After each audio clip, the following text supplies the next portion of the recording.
আসসালামু আলাইকুম এসএসসি 27 বিশেষ শিক্ষার্থীরা, আজকে তোমাদের হায়ার ম্যাথ থেকে আরো একটা গুরুত্বপূর্ণ এমসিকিউ ট্রিক্স ভিডিওতে সবাইকে স্বাগতম।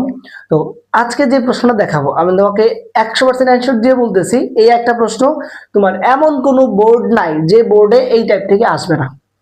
এবং দেখো আমি প্রত্যেকটা 10টা প্রশ্ন লিখছি, প্রত্যেকটা প্রশ্নই প্রত্যেকটা বোর্ডে আসছে, ইন্ডিভিজুয়ালি প্রত্যেকটা প্রশ্ন আসছে। এবং আরো কিছু প্রশ্ন ছিল যেগুলো আমি লিখতে পারিনি কারণ আমার এখানে জায়গা নেই। 100% গ্যারান্টি দিয়ে বলতেছি এই প্রশ্নগুলা তোমার প্রত্যেকটা বোর্ডে একটা না একটা থাকবেই। তো চলো এই প্রশ্নগুলা খুব 5 সেকেন্ডে কিভাবে আনসার করা যায় সেটা আমরা জেনে নিই। খেয়াল করো, এই প্রশ্ন প্রত্যেকটা প্রশ্ন জানতে গেলে আমাদের সূত্র জানতে হবে, সেটা হচ্ছে এইটা, দুইটা বিন্দু দেওয়া থাকলে তার সরলরেখার ঢাল নির্ণয়ের সূত্র। সেটা কি মনে করো, x1 y1 ও x2 y2 বিন্দুগামী সরলরেখার ঢাল নির্ণয়ের সূত্র হচ্ছে y2 - y1 divided by x2 - x1। আচ্ছা, এখানে এখানে x দ্বারা কি বোঝায়?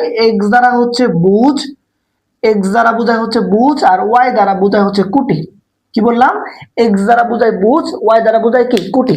এটা আমরা বাংলাতেও লিখতে পারি, এভাবে না লিখে আমরা লিখতে পারি কুটি দ্বয়ের অন্তর।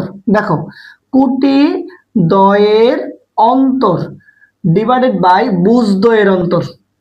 বুঝ দ্বয়ের অন্তর। আশা করি বুঝতে পারছো। তো তোমার যেটা ভালো লাগে তুমি সেটা দেখবা, ঠিক আছে? তো তোমাকে আমি কোনটা সলভ করাবো? যদি আমি তোমাকে এক নাম্বারটা সলভ করাই, তো তুমি দেখো ঢাল সমান কি y2 - y1, y2 - y1 divided by x2 - x1। তো তুমি যে দুইটা বিন্দু তোমার দেওয়া থাকবে, এই দুইটা বিন্দু, প্রথমটাকে তুমি আমার সুবিধার্থে আমি x1 ধরলাম, পরেরটা y1, এটা হচ্ছে x2, এটা হচ্ছে y2।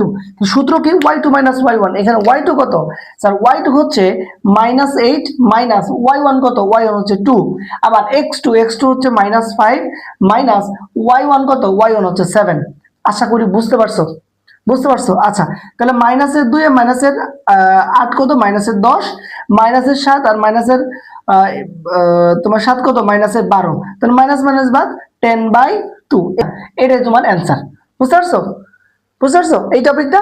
আচ্ছা, 2 নম্বর প্রশ্ন তোমাকে যদি আমি দেখাই, 2 নম্বর প্রশ্ন, এই যে তুমি কি করবা, এটা হচ্ছে x1, এটা হচ্ছে y1, এটা হচ্ছে x2, এটা হচ্ছে y2। তাহলে খেয়াল করো, বুঝ দ্বয়ের অন্তর ডিভাইড বাই কুটি দ্বয়ের অন্তর, সরি কুটি দ্বয়ের অন্তর ডিভাইড বাই বুঝ দ্বয়ের অন্তর। কুটি কোনটা? -3 মাইনাস y1 কত? y1 হচ্ছে -3, তাহলে -3, এই মাইনাস আর এই মাইনাস কি হবে? প্লাস। আর এখানে কত বলো?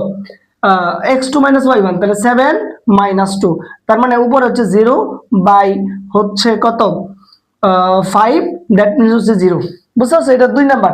3 নাম্বারটা খেয়াল করো, 3 নাম্বার আবার তুমি তোমার সুবিধার্থে এটা হচ্ছে x1, এটা হচ্ছে y1,